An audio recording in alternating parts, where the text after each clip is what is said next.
Welcome everybody to Catfish Weekly along with Chad Fields. I'm Lyle Stokes. And Chad, it's just you and me today. It's payback for last week, I'm sure. Maybe so. Folks, Josh isn't feeling too well tonight, so he took the night off, and that's understandable. He has his bad days just like Chad does. I have all good days. Well, not really, but you know. If I had that Lyle Stokes money and just You don't need it with the Chad do Fields whatever I money. want whenever I want. I can prove you have Chad Fields money. No, see, you're wrong. I have D Fields money. You have a fishing rod that says so. I do have a nice fishing rod that says Chad Fields money on it. It is quite beautiful. You're not wrong. How is the house moving going, buddy? Well, we're about 80% with getting this one ready to put on market. We're at 0% on finding anywhere we want that we can afford that doesn't require a complete overhaul or that's not an hour and a half away or whatever the excuse is. So Oh, you know what? I think that buying a house should be like buying a new car or a different car. Say you was going to buy a used car. Nobody wants to buy one that you got to start working on right away or something's wrong with it when you get it. Now, when I was younger, I used to buy them on purpose because I could get them cheaper and fix them. But now, if I buy a car, I want to get in it and drive away and not have to touch it for a long time. A house is the same way. You buy it, you move your crap in it, and then you don't do nothing to it for years to come. Well, see, and that's the thing. You don't, know what problems you're buying when you're buying another house either. That's So right. you've really got to do your research on it. It's like I agree. anything. I do, but you know what? It gives you something to do and keeps you out of trouble. Yeah. Keeps you spending money, that's for sure.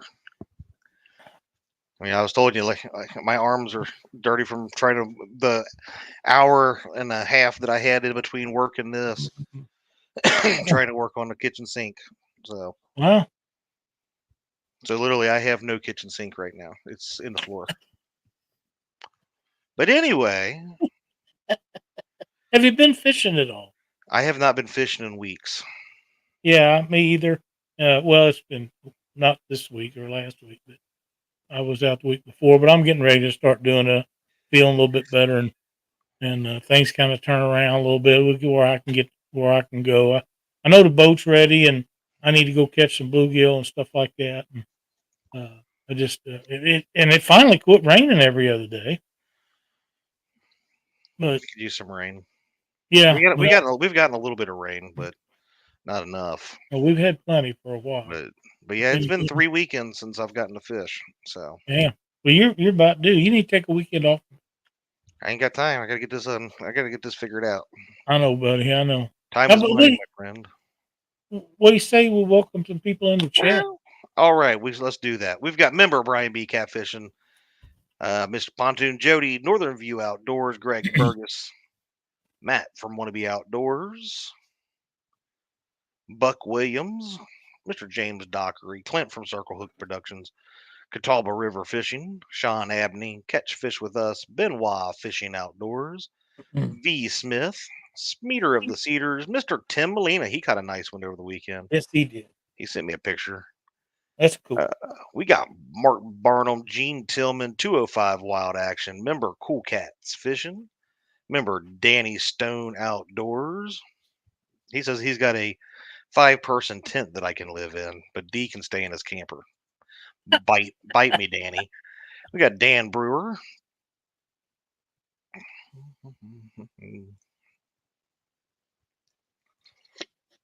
We got John Boy's Catfishing.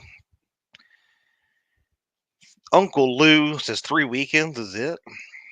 Well, I've fished one time in the last probably month and a half. If that tells you anything.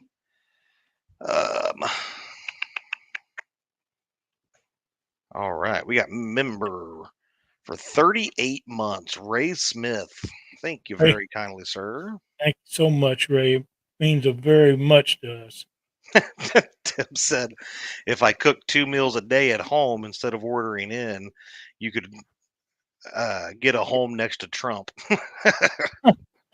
I don't think I'd quite go that far with what I can afford, but yeah, you're probably right. I could probably afford more. There's For sure. You John don't want to Patrick live Jr. next to me. Him and That's long. I'd try to make us best buds. That's all right. Mad Cat or catfishing. All right. There's Miss Mindy. How you doing today? Hey, Mindy. Haven't seen you in here for a while. Welcome. Danny Stone Outdoors member for 30 months. Yeah, we even give him a little showtime there. Look at that. 30 months. That's awesome. That's pretty adorable. Yep, it is. Thank you, Danny. We appreciate it very much. Danny was messaging me before the show saying how great I am, and I'm just basically the catfishing idol of his. And Who said that? Danny Stone, I mean, Oh, he okay. talks all kinds of stuff like that where he just, oh, I can't give my membership thing on here. It says I must have already done it. I don't remember. Hey, there's my grandson Mason. I was going to try. Can I go to Bennett Springs with you? Of course I can. Bennett Springs. Bennett Springs, he must want to catch some trout. That sounds fun. That's a nice little It's fun area to down there. catch, but Nice little area down that way. it's beautiful down there. Yes, sir. We'll talk tomorrow or something, Mason. I'll take you down there. I'm impressed. Mason, you're actually going to get Lyle to actually go fishing. Now you got to understand that he doesn't catch real fish anymore, like catfish or crappie. He can only catch bluegill and bass. I would. Trout was probably stretching it for what I he bet can I do. can take him out and catch his biggest catfish ever first day out. What do you want to bet? Has he never caught one? Sure, he has. So you think you're going to take the young man out and put him on the biggest catfish of his life first time out? First day. Yep. Yep. Here we go. I'd take bets on it. Everybody got their boots on in chat tonight because it's getting deep quick in here, and it's not just because of anything I said.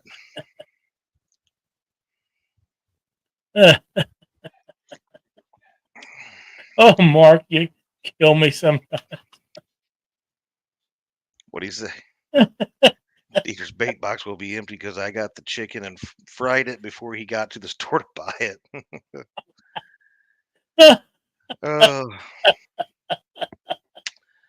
Yeah, Lyle. At least I'm kind of getting a understanding of what people like you and Brian B and Mark from Catfish and Crappie are feeling like at your age where you don't get to go fishing and all you do is eat. You cook and eat.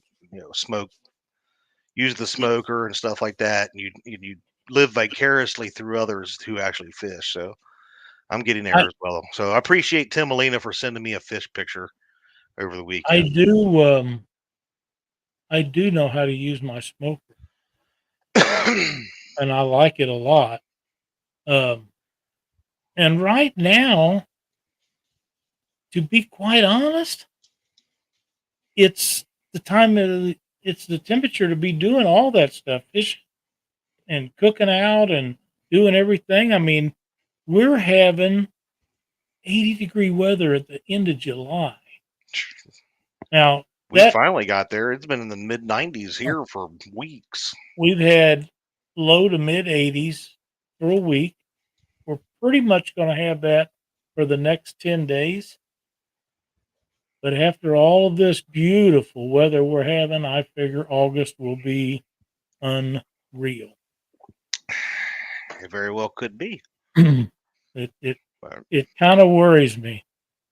But that's all right. I'm trying to get the busy stuff out of the way right now so we can focus on that late summer, early fall fishing. That's where I'm looking forward to. So yeah, me too. That's when it'll really be good. There's Wabash Nate. Roger. John Patrick Jr.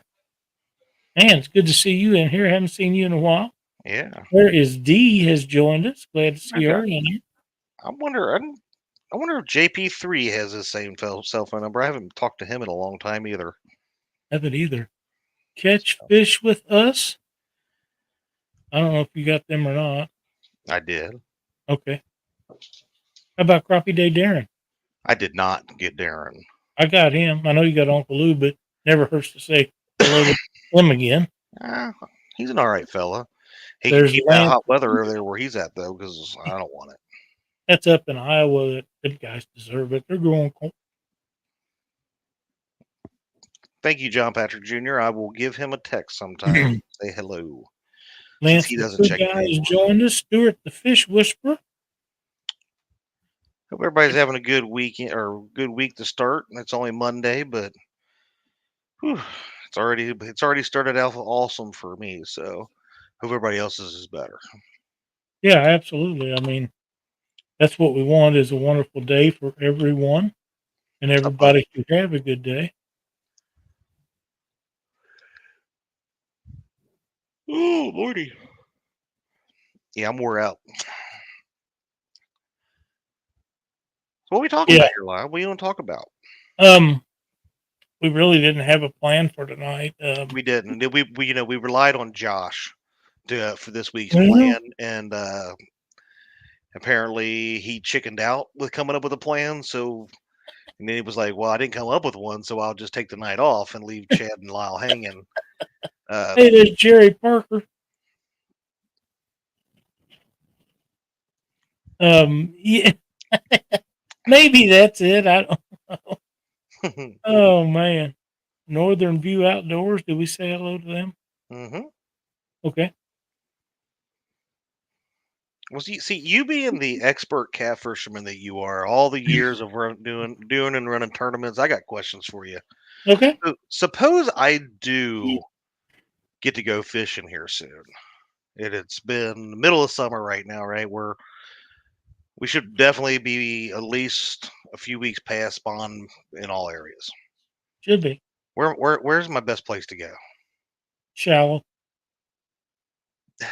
Define shallow. Up where the bait fish are feeding, because the wind will blow the zooplankton up next to the bank and the shad will be. If the shad are up there, if you skipjack in your area, they'll be chasing the shad, as will everything else. So once they come off spawn, they have a long period. Now, this is just my opinion, that they will be feeding very heavily.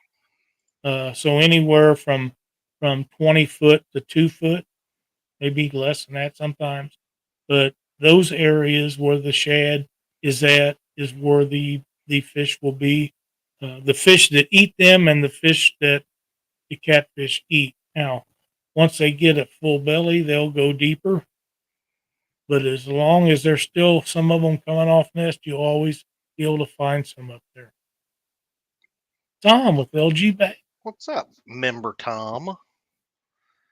Yeah, because I've noticed too, like the last time I was out, so it could be totally different over the last 2 weekends. But bait fish in the creeks were like non-existent. It was sparse, other than the little fry. So, assuming that the bait fit, a lot of the shad and stuff like that move out to the main river, right? I mean, there's in our area, there's probably little to zero current right now, but they're probably all out that way.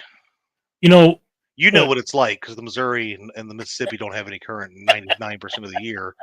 So you probably know what I'm talking about. I do know one thing. Water temperature also has a major factor in that. If the water temperature is surface temperature, say in the main seam or whatever is in the 90s, that means up shallow it's going to be really, really hot, and they'll move back off from that a little bit because it's uncomfortable for them. And always be looking for shady spots. Say you're fishing the Ohio River and it doesn't have any current, which this time of year a lot of times it really don't have.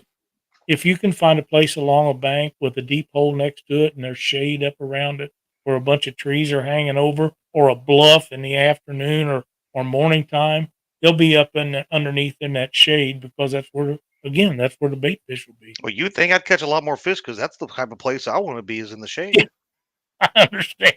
I understand completely. I really do. But yeah, talking about that, Chad, I have seen something. I watch a guy, fish anchor that catches a lot of crappie and stuff, and he has a fan on his boat. And I think we've talked about this before, but the more I see that and him using that, the more I wonder if it really will work in the open and blow enough air on you to do any good. I think Josh has one, but they intrigue me. It's got to be better than us, especially dead of summer when it's 90 degrees out or hotter and the air is just dead, right? It's Right. got to be better than having nothing. So, and I have heard like at night and stuff, it helps too. Like, you know, some of the bugs away from you. I've heard that it helps anyway. I don't know because If you'll notice on a night when the wind's blowing, the bugs won't be quite as bad. yeah. And I like that, especially if the mayflies are out. Oh my God. Oh God. I I hope told they're you. done for the year. I told you that was the last time I went fishing was 4th of July night, and or that weekend. That was that Friday or Saturday night. I don't even remember what day it was, but we turned that light on and those mayflies, I mean, within 2 seconds, just swarmed the heck out of us, and the whole boat was engulfed in them things.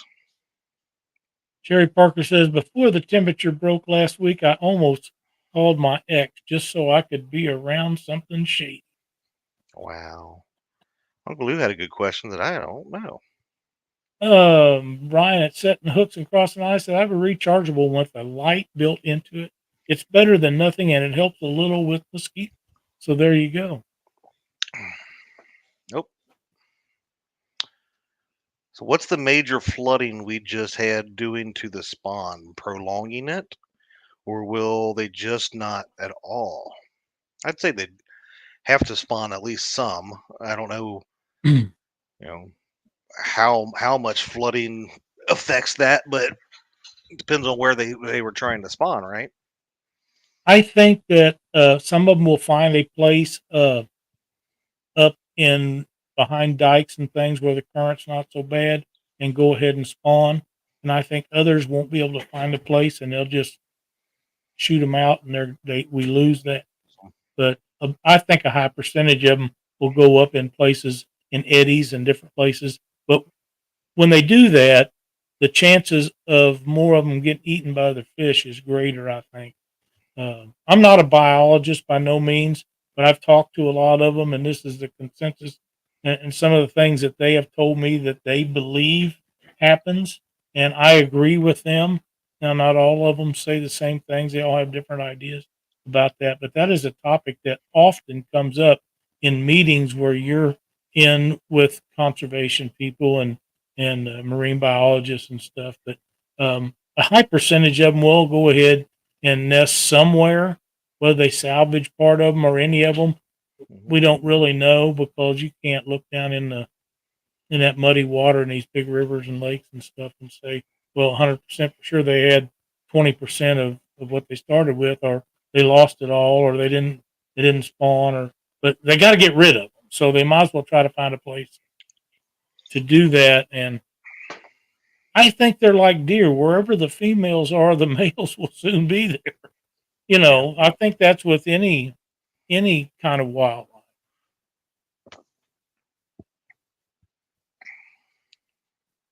I think they're still talking about fans. Yeah, I seen Cool Cat says he has a large house fan that he runs on his boat. What must have an inverter? Air movement, even if it's warmer, air is better than still air. Yeah, Yeah. yeah, I agree with that. It beats no air at all. Which, for some reason, when I go fishing, the wind's either blowing like hell or it ain't blowing at all. One of the two. And if it's not blowing at all and you're not in the shade, just traveling up down the lake makes it better for you. I mean, it just does. But if there's a little breeze, it helps. And if you can find a shady spot, such as under a bridge or something, um, It's just, if there's a breeze, it's more comfortable. It just is. Yeah. Mark Barnum says the water is 10. I'm gonna assume he means 10 feet I would bet so. over the dike with the flooding. Yeah. Yeah, he's close to Missouri, I believe. Yeah, and that could very well affect some stuff, especially. I mean, unless there's able to get up into some of the side creeks where maybe the current's not whatever. The problem you have with that is where they're able to spawn in creeks, right? Yes. If they spawn, it's just like bass and anything else. If they aren't down in the channel or something like that, and they're in the higher, shallower water, if that water comes down, then you're losing all of it. So it just depends on That's the. right. That's right. Again, I'm not a biologist. I mean, Lyle didn't get to be a biologist because there was a height requirement. I was just not that smart. So Here's something else about that. Um, when the water is up like that, sometimes they'll go up in the fields and spawn hmm because they'll find a place they like, whether it be a root ball of a tree or uh, a sandy area, whatever it is, with a low spot in it. Fish on the big rivers. I don't know if you know what revetments are or not. Some people do, and some people don't. yeah, But a lot of fish will spawn in revetments, and people don't understand that. It's a piece of concrete with hmm cracks basically made into them to keep the banks from washing out, and catfish use them to spawn in every year. So because they're protected. yeah, and that's what they need is That's right. a dugout ledge, like you said, or Yeah. something like that. Underneath a cut bank hmm is and Chad, the cut banks are notorious for having wood in them, trees and limbs and stuff. And my God, catfish love wood. They love cut banks, so that just goes hand in hand. And usually, where there's a cut bank, not very far away, there's deep water for them to get into in case they feel threatened. So cut banks are a great place to fish. I love to fish them. Um, I've been thinking about, we talk about dock shooting for crappie. I wonder if we could dock shoot up underneath one of them cut banks for catfish Mm, without getting the hook in your I hand. I was gonna say that would be interesting. I mean, trying to get the bait perfectly located there. Well, like I say, usually there's a pile of stuff underneath there. Uh, Rock piles are another good place this time of year, and fish spawn in rock too. Uh, Yep. but you can tell when you catch those males that have come off a nest, you can tell that they uh, have been in something, rocks, wood, whatever. It ain't just been sand and mud because their tails are all bloody and stuff. Oh And yeah. sand and mud doesn't usually do that to them. Rocks, wood, any type of structure like that, concrete and things. And they're fanning them eggs and trying running off the fish that are trying to eat them and stuff like that. So they take a pretty good whooping. And as you can see by the pictures of the guys that are catching fish, and correct me if I'm wrong, You're wrong. but it appears okay. It appears to me this year, for some reason, that this spawn has just went on forever.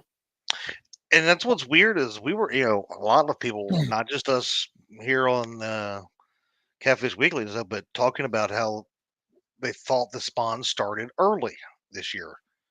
Yeah, But like, still talking about people are finally starting to, yeah, we're pretty sure they're all spawn, and it, every once in a while you'll still see one that was still beat up. So it's I like see pictures of them every they're day. spread out a little bit more than Yeah, normal, or but I see pictures all the time. But there's my one that people coming in here and boom, man, they're still just beat all up now. They're not quite as bloody looking as they was a week or so, but uh, some of them wounds look pretty fresh.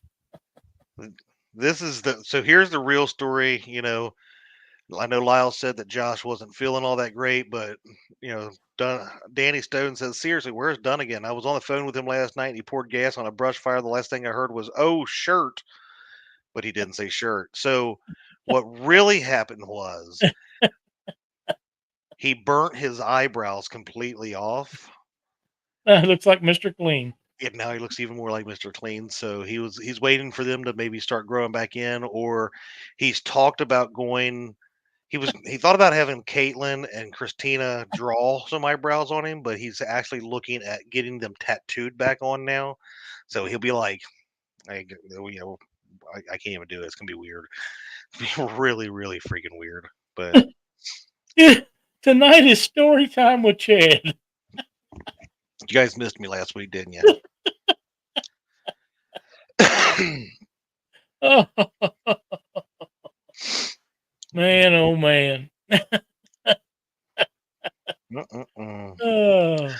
But yeah, we were messaging back and forth right before the show too, and I was just kind of like, yeah, I'll throw up something. I only had a few minutes, and I think too that this is a good time of year to get out there and map new areas as well.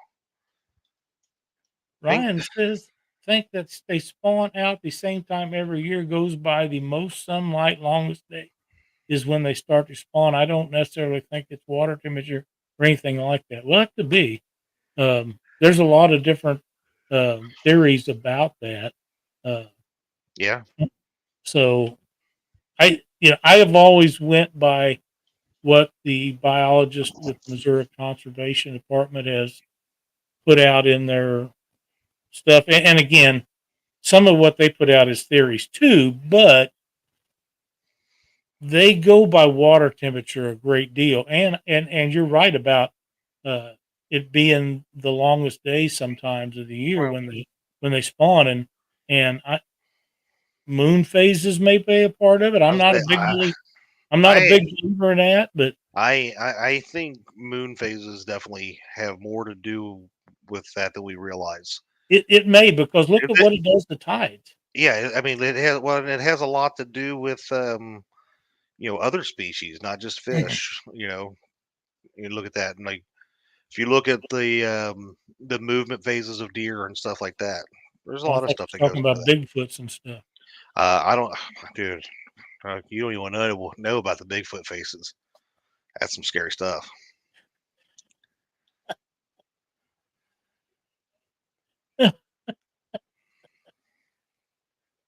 I Crazy. couldn't help myself. I heard he was going to put bait. Oh man. What are you talking about? Tim says I heard he was going to put bait over one eye and shop over the other. Is that? Oh, Josh Dunnigan. That's probably he probably have it written in cursive for his eyebrows, like bait shop. That's actually he might do that. Man. What's up, Mr. Creole? Welcome back, Jody.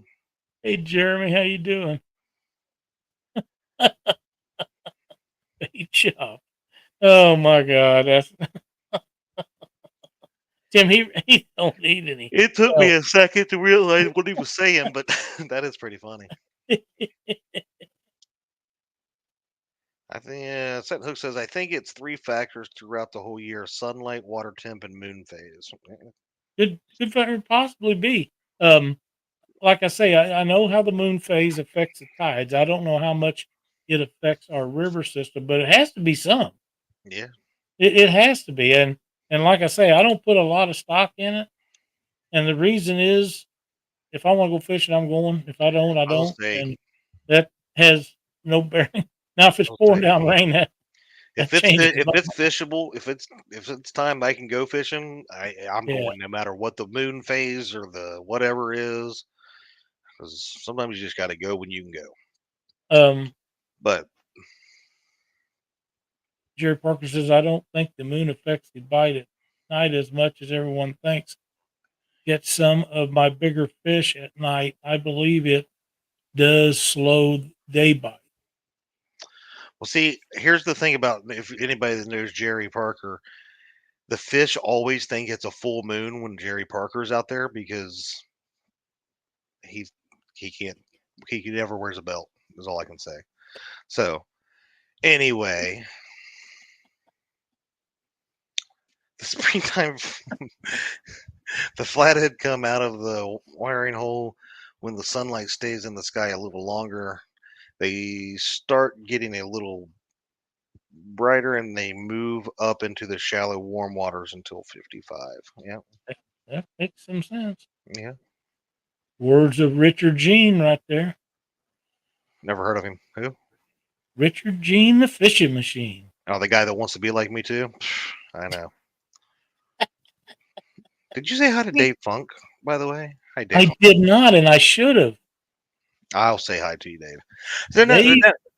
Dave should know all about anything of that has anything to do with catching big flatheads.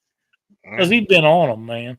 Let's see right there. Buck Williams says muskie fishermen swear by the moon rise and set. So, Yes, and you know, we've talked about it before. And I've brought it up because you know, the closer you get to middle of summer, like you know that what they call the hour of suck, right? The I can't remember what they call it besides noon and midnight. There's a title for it. I'm skipping my mind, but that seems to shift as well. Like in the wintertime, it's a little bit, you know, different than it is during the summer. Oh, Danny. But it does, you know, it's just like the high noon and midnight and stuff like that. It seems like there's that hour of suck on both, like where things shut down and then it starts back up within an hour to 3 hours, depending on the time of year.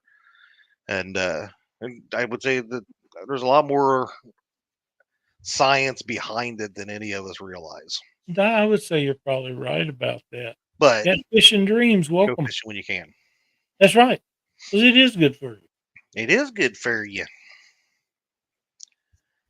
But back what I was saying right now too is, you know, especially with slow bite, because I know of some people that are going out and catching a lot of numbers, and then some people that are still not finding them. I think this is a great time of year to locate new spots, because I think one thing a lot of people that are probably in this chat, including myself, are guilty of is fishing that same old spot. You know, over and over. We have our 5 to 10 spots in a river that we want to fish. Very guilty of it. This guy right here.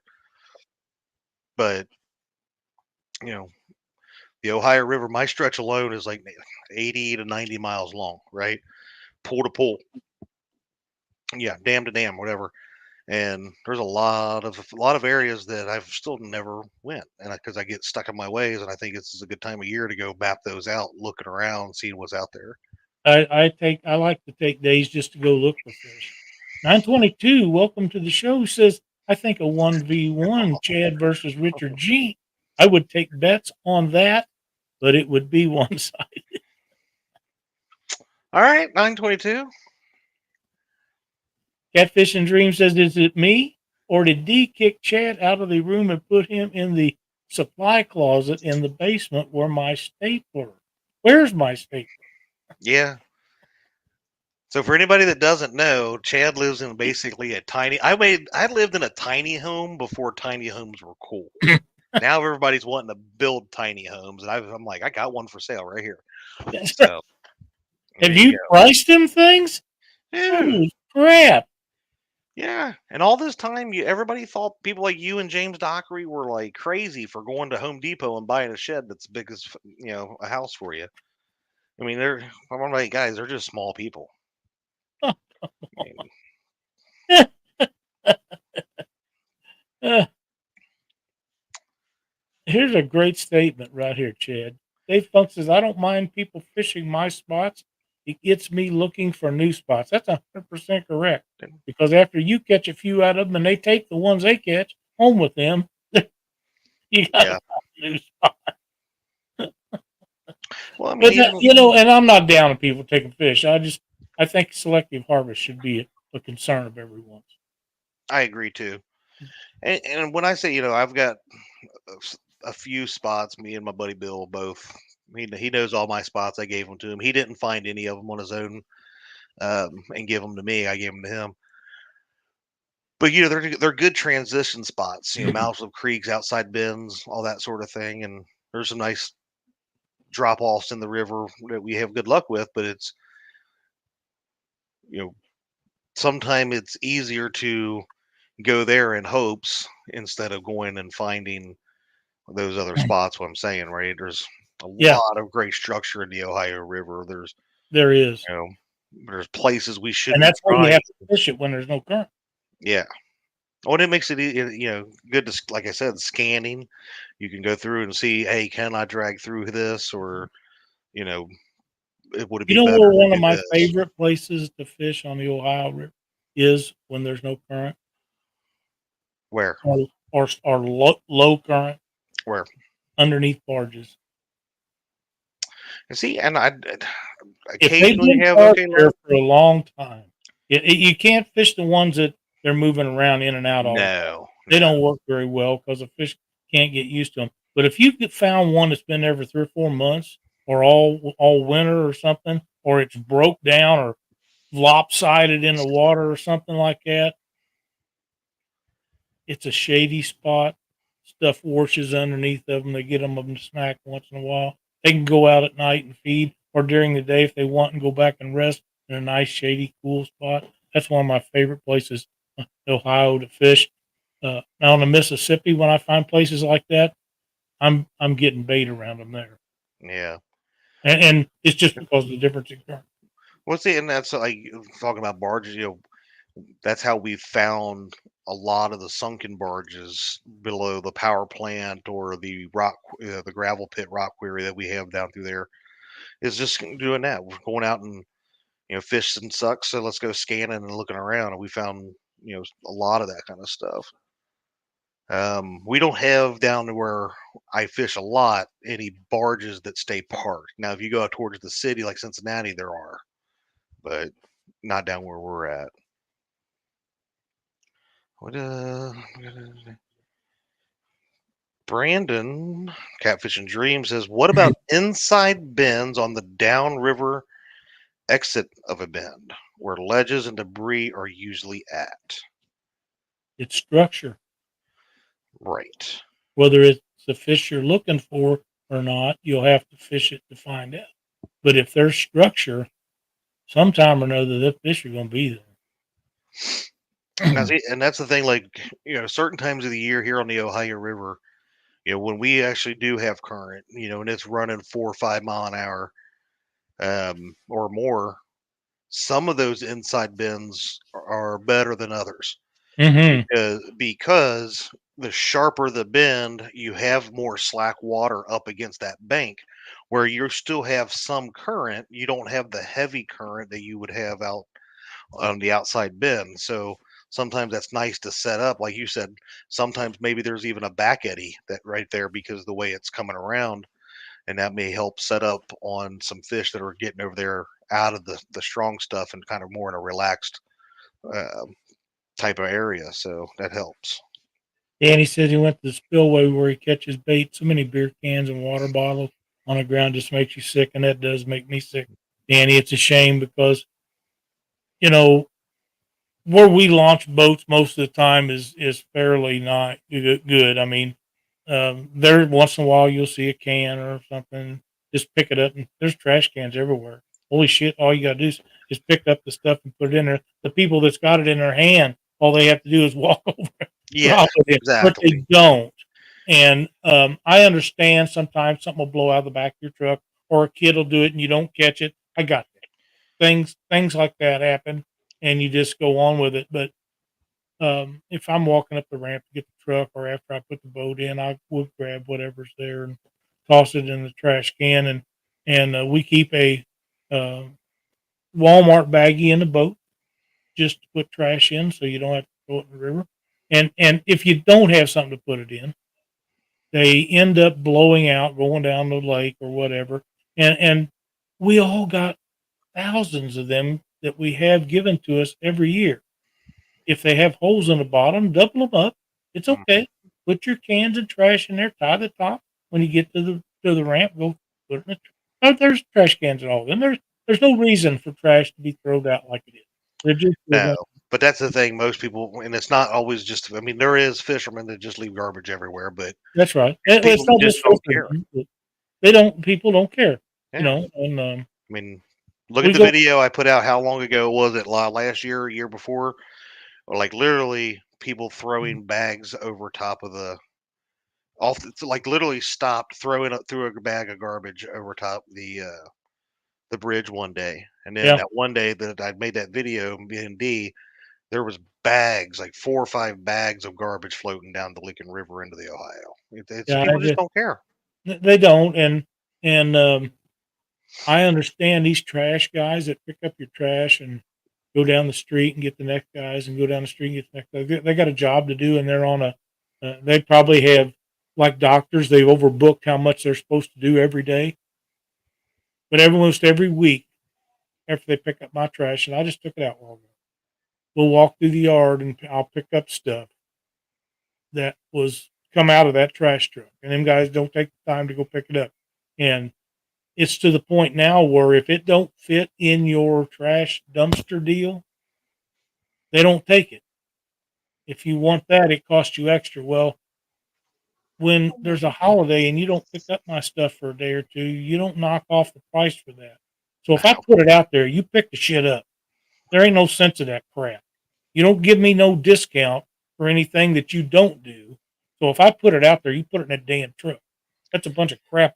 I have literally had them take stuff out of my either my recycling or my garbage can Yeah, and set it down and leave it. was And it the wrong fill it. thing or too big or Yep, something? yep. Yeah. Stonefly, welcome. What's up, Yeah, Steve? and there's no that's Jeff my Beal. God. If I can't believe we're talking about this. I was gonna say there's nobody to reel us in. We're going sideways here. We didn't. Hey, Josh should have gave us a topic. Blame Mr. Clean.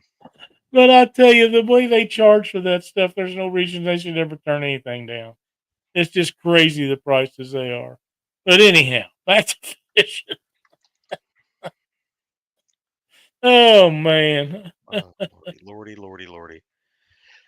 But yeah, I get so aggravated at these people. And like I say, you can walk up the hill to get your keys out, and if you got a piece of paper or something in your pocket and it falls out and you don't see it, I can understand. Yeah. But a lot of people, they just throw it out because they don't want it in their boat or they don't want it in. They open their door and something falls out and they don't take the time to bend over, pick it up, take a trash can. There's no excuse for that. These places are public; they're for all of us to use, and we should all take care of that.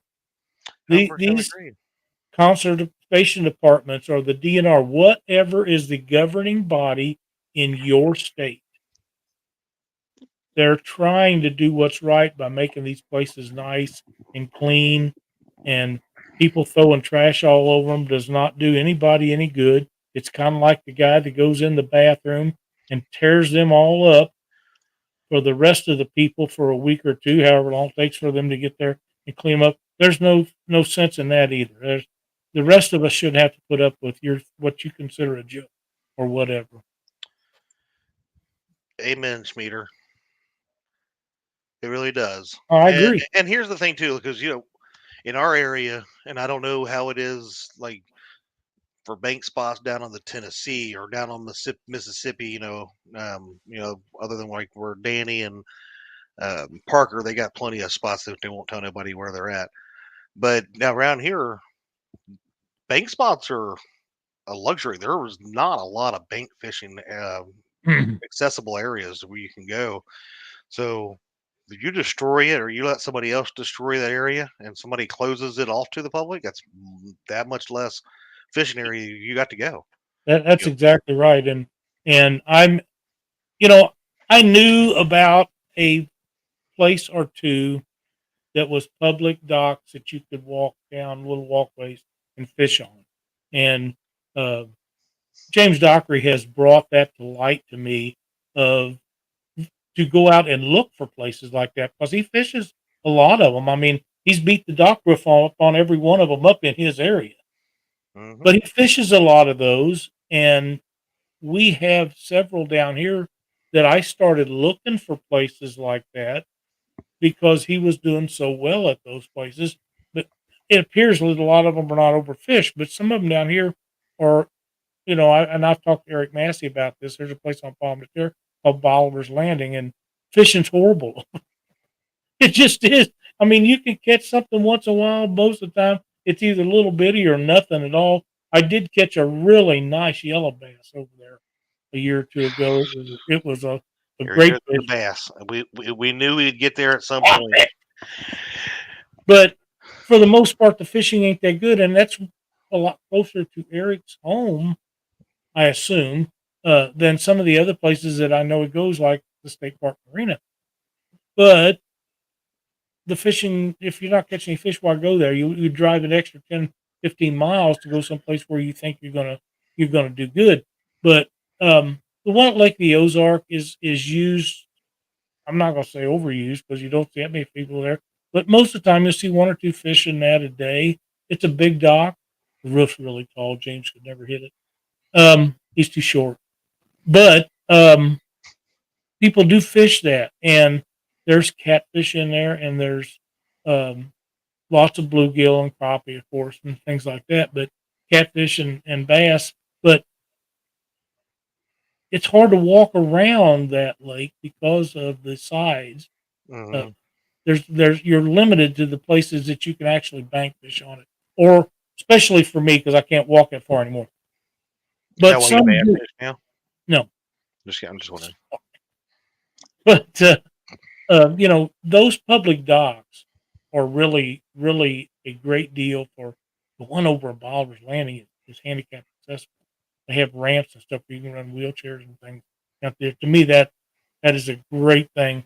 I wish we could afford for all of them to be like that, um, just so people that have disabilities could go out and fish those places, because it's good to see those folks out doing that. They like to do the same things we do, and that's a cool deal. So, and it makes walking up and down, and instead of having to climb all them steps, you can walk up a ramp a little easier sometimes. So yeah, those nice places, uh, and I see very little trash at those places. That was the point I was trying to get to, but making fun of Dockery got in the way. But yeah, those places are usually kept pretty clean, and they should be.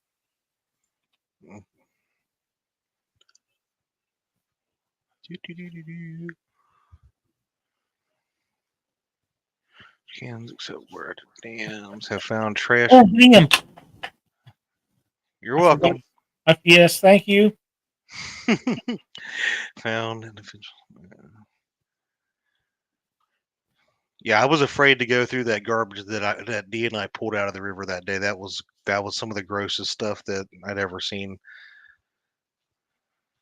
Like I felt like I basically use it as an excuse to trade my boat in on the new boat, because I was like, I don't know what kind of disease my boat just got from this person's trash, so we should trade the boat in.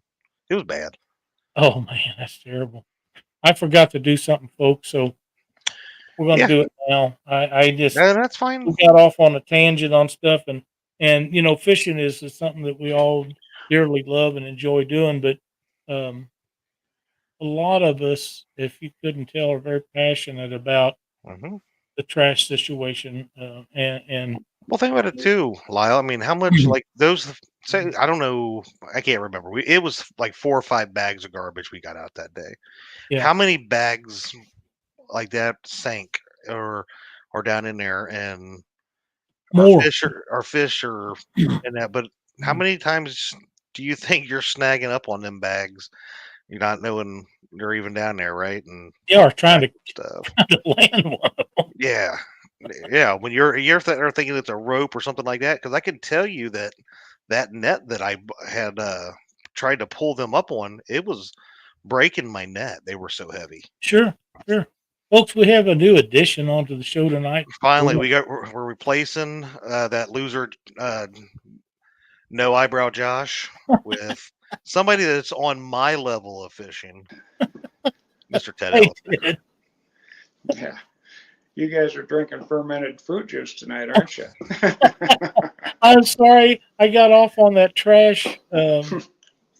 That's just something that I feel is really important, and we got started on that. And sometimes I Well, can't shut. Yeah, it is important.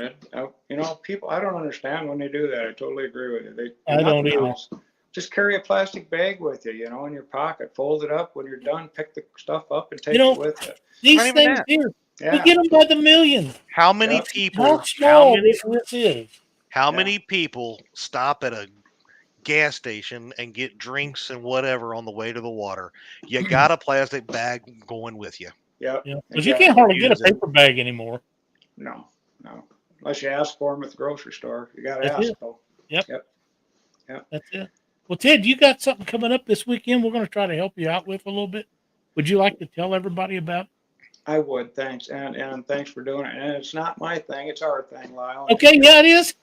Yeah, I'm it's gonna our give you thing. full You screen. guys are helping me out, and for the people watching, it's just we've got 2 seminars with the outdoor campus in Sioux Falls, South Dakota, Game Fishing Parks, and Lyle, and then the Catfish Weekly crew are going to broadcast these 2 live for everybody. And I just want to invite you guys. I want to tell you a little bit what we're going to do. I think you're going to appreciate them. The first one will be a channel cat seminar, and we're going to deal with baits and why some baits work, some don't, and the differences between amino acids, pheromones, how to improve some baits, how to extend the bait you have a little bit to make it last a little longer, a few little tricks like that, and how and why some baits work in colder water, some baits work in warmer water, some baits, according to everybody or other people, will catch only smaller fish, some catch bigger fish, and we're going to go through all of that. Some rigs and some of the movements of channel cats, what they prefer for bottom types, different seasons of the year. It'd be kind of interesting. Channel cats are everywhere, you know, pretty much everybody likes to chase them. They put up a great fight. They're good to eat, and they're available, and usually they will cooperate for you. Second seminar is going to be a walleye seminar. It's going to be on simplifying walleye fishing. Sometimes some of this can get really complicated, you know, if you're pulling lures or trying to do this and that. And if you don't have all the equipment, it just doesn't seem to work right. There's ways to get around that, and we're going to cover that stuff so you can compete with people that, let's just say, have way more equipment or way more time. You can simplify a lot of that. And that's what we're going to cover with those. And thanks to Catfish Weekly and Lyle, you know, this is going to be broadcast live, and it'll be recorded, I think, and probably put on the YouTube channel for them. It's just a good way to put out information. I just want to thank you guys for being part of it and helping out with this. And I know Game Fishing Parks appreciates it too. You know, we're happy to do that. And I am not familiar with your fishing parks or whatever it is there. But I am really big into Missouri Department of Conservation. But you got to be basically the same thing. Any of those groups and organizations that are helping us make our fisheries better. Yeah. We got to do whatever we can to help them make better decisions and do more things for what we need done, and getting along with them and working with them and not cussing them and calling them names. It just goes hand in hand. And then when you suggest something or want something, at least they'll take a look at it. Yep. Yeah. Well, I got a, you know, kind of a kudos to the Game Fishing Parks in South Dakota here. They have 2 outdoor campuses, and both of those facilities provide free events to the public continually all year. You know, in winter it might be, you know, skiing or whatever, but everything. They have a couple of fishing ponds. They take kids and teach them how to fish, and it's absolutely free to the public. And these seminars are free to the public too through them. And yeah, I think they do a great job. And for the fishermen listening, you know, if you have questions, believe it or not, our Game Fishing Parks, you can call the outdoor campus, ask a question where the fish are biting, whatever species you want. And if the guide does not know, believe it or not, they will find out and they will call you back. It's incredible. I've never met people that do that, but they do. They'll say, well, I can't answer that, but I'll talk to a biologist, or I'll give him the message. They put you over to voicemail. And, you know, you might not get a call back for a day or 2, but they will call you back. It's just pretty neat. Maybe I need to start a segment here on Catfish Weekly like that. Ask Chad. He's such an expert. There you People go. having trouble, they can call him and say, hey, Yep. Chad, I'm not catching any fish. What do I need to do? make sure you tell them they can call him 24 hours a day. Excellent. Yeah. 7 days a week. Wait, whoa, Ted. No, wait. I go between the hours of 8 and 8:05 8 p.m. and 8:05. Yeah. So Yeah. Ted, these seminars are this weekend. You said right, Saturday, Yep. and what time? Central Time. No, The we first use one's- God's time on this one. That the Eastern time zone where God loves the most. No. Okay, I think it'd probably be what would it be there? Noon? No. We're an hour ahead of Central, so yeah. Yeah. Okay. Yeah. Well, here it's 1 o'clock for the first seminar is when it starts. Second one starts at 2:15. Okay. So And they run about an hour apiece, give or take. We try to do a little Q&A at the end of each one if we can. And Lyle, Jaden, and maybe Jory both will be there to kind of keep track of you, make sure we keep you in line. That'd be fine. Yep. Yeah, and I think they're looking forward to it. I can't guarantee both will be. One of them will be there for sure, but I think both will be there. I had a great time with Jory last time. She's very, very sweet young lady, and we visited about things that to do and making sure that everything went off like it was supposed to. And she's very knowledgeable about what was going on. So either one of them will be fine. Oh, I'm sure they will. Yeah, they're pretty good about it. So anyway, and we appreciate it. It's going to be a good time. I enjoy doing them, and it obviously gives me an outlet to give some information out to people, and that's kind of what I do anymore. And I don't know, I appreciate it. I think it's important, and you guys, and do this stuff, we try to give out information that'll help some people. And if they get one thing out of a seminar, two things out of a seminar that make them think a little differently or give them an idea, then it's worth it. That's exactly right. And education is so very important to what we do, and that is the whole thing behind Catfish Weekly from its inception, was educating and teaching people how to catch more fish. Now, James Dockery would lead you to believe that I don't fish enough to make a difference, and compared to what I used to do, I don't. I will give him that, but the things that I know that I can share with people, some of them may have heard it, some of them may have heard a lot of times, some of them may never have heard it, and those are the people we're trying to reach now. Yeah, well, there's always new people coming in too, That's right. and that's in the seminars. I have to be careful because there's times I get into a seminar that I've done more than once, and I think, well, this is irrelevant or everybody's heard it. But I look out and, like with the live seminars, I look out in the audience and there's 20 faces I haven't seen before. Right. So you can't skip even the easy stuff. You got to build the foundation for everybody. That's just it. Plus, a lot of longtime fishermen need to be re-educated a little too. That's very true. And you change your stuff up. It's not always the same. No, it's not always the same. I learn as I go too. I used to do seminars. We used to have a sports show every fall up in northern Missouri. Yep.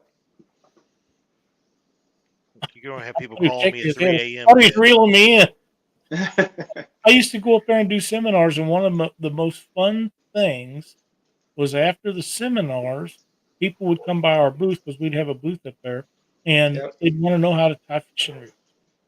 My God, we tie them things and give them away by the hundreds. And we went to the very first catfish conference, and Justin Wolf was part of what we did in those days. And he sat there all day Saturday and tied rigs and give them away. And Justin could tie any rig anybody could ever come up with. He knew how to tie them. And he would sit there and tie them. And he might tie 4 or 5 of them before this young man would get it. But he spent the entire day doing that. And we've done that a lot of times, and with other stuff too. But fishing rigs was back in those days. They was being developed a lot more than they are now. And like I say, they was high-low rigs, and they didn't call them these fancy names they got now. But it was fun to do, and it helped people. And what's a couple of pegs of hooks and a little bit of fishing line? I mean, it didn't cost you nothing. No, not for all the good it does. When you hand it out. This is some of the best advice right here that came out of this entire show is you can ask Chad what he would do and then do something else. Okay. Advice has its value. Oh my! Thanks, Catfish with us. I appreciate you. They're Well, always listen. picking on you, aren't they? Oh, I tell you what, it's a good thing I have broad shoulders and don't really Yeah. give a hoot Yeah. what any of them say. Now it is. you hold your own anyway. You do. Oh, I hold back, Ted, because Do honestly, you? I would hate to see like 2 or 3 grown men cry on a panel with me, because it'd be good for ratings, but it would not be good for. Well, Understood. so. Understood. Well, Ted, I'm Ah. sorry I was late getting you in here. I know we'd planned on the halfway point, but I got off on a tangent and forgot about it. And Chad reminded me because it's a good thing I told him. Yeah, it Hey, is, because I that's was all like, right. wait a minute. I was like, I Yeah. thought Ted was coming in about the halfway point. Yeah, no, that's fine. I enjoyed the whole show. It was a good one. Well, I'm glad you liked it, and I will see you Saturday. Yeah, hook up About 1 about o'clock. 22 maybe, 20 to Yeah. 1 maybe. Yep, that'd be fine. I'll have it set up probably earlier than that, but yeah, I'll Okay. just send you a link when it's set up. Then you got plenty Excellent. of time to come in and test everything. Excellent. Thank And you. we'll Thank make you it happen. guys. You're very welcome. Chad, do we have a dragon board tonight or not? Hey, let me go check. I would be No, surprised. we do not. Yeah, No, with we do Josh not. not feeling well, I would have been Yeah. surprised because, when you don't feel good, some things are just not as important as others. Yeah. And And when you burn your eyebrows off, all the sweat running in your eyes when you're trying to edit, it's just hard to keep your eyes open. So. maybe you should go out and catch some fish for the dragon board this week, or take D and let her do it. Yeah, probably won't get to fish this weekend either. I understand. I do understand. We'll see. It's going to be a great week. Everybody have fun. Thanks for joining us tonight. Be sure to check out Panfish Nation on Wednesday, the Bait Shop on Thursday, Jody and Stan on Friday. We'll be back next Monday. I forget the rest of them. And Ted's seminar Saturday at 1 Central for the first one and 2:15. Or 2 p.m. God's time. Just couldn't stand it. I can't. Thanks everybody for watching. See you next week. Thank you, everybody.